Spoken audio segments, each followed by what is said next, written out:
বগুড়া সাতমাথায় একদিকে ছাত্ররা traffic control করছে, অপরদিকে পুলিশেরাও কিন্তু পাশাপাশি ট্রাফিক কন্ট্রোল করছে।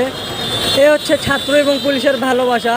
তারা এখন ট্রাফিকের কাজ করছে অনেক সুন্দরভাবে এবং এই বগুড়া শহরকে সুন্দরভাবে যানজট মুক্ত একটা শহরে পরিণত করার একটা চেষ্টা করছে তারা। দেখতে পাচ্ছেন এখন কিন্তু শহরে প্রচণ্ড জ্যাম।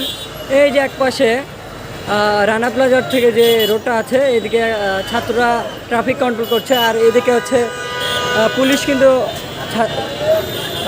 কিন্তু ট্রাফিক কন্ট্রোল করছে।